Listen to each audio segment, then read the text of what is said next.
Well, hello, this is Brother Peter again with Tidbits from the Word. We got a little 10-minute segment here, and today we're on chapter 3 of the book of Proverbs. Remember now, we're going through the book of Proverbs on a daily basis. Today we will go through chapter 3, 26 verses. He said, my son. Now, when he says my son, that's God speaking to us, saying, you are my son, if you are my son.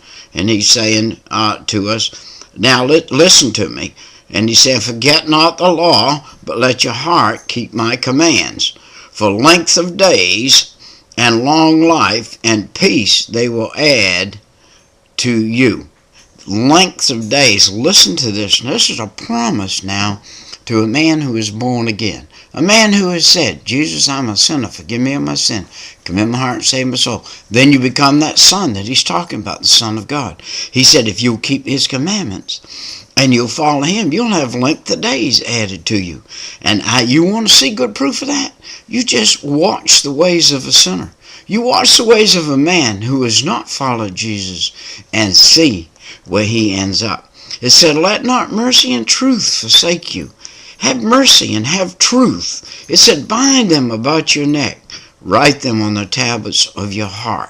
If you've been following along with us, you'll see that the Proverbs, they repeat themselves in different manners, in different ways, in different statements. Each time you read one, they're saying basically the same thing in a different manner.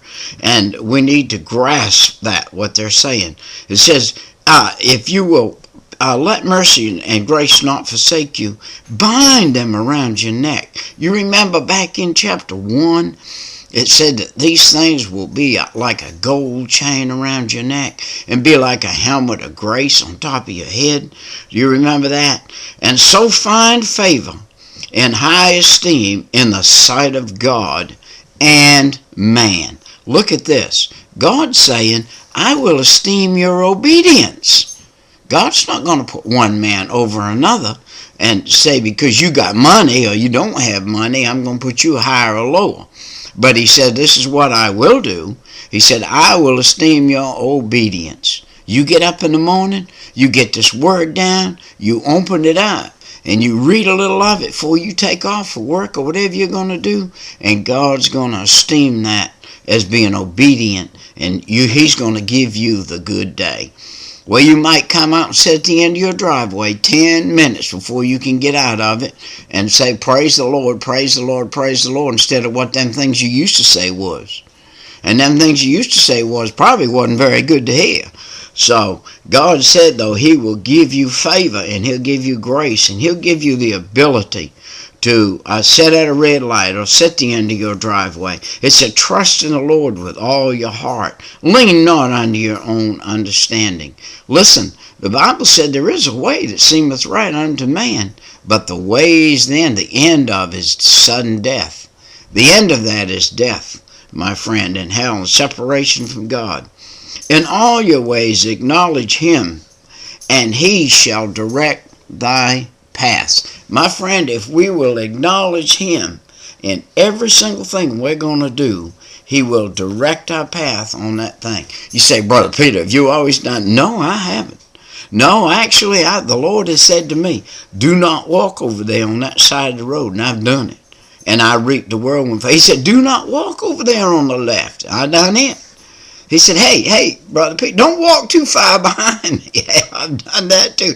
He said, wait a minute now. I told you don't walk too far behind me. Now you're too far ahead of me.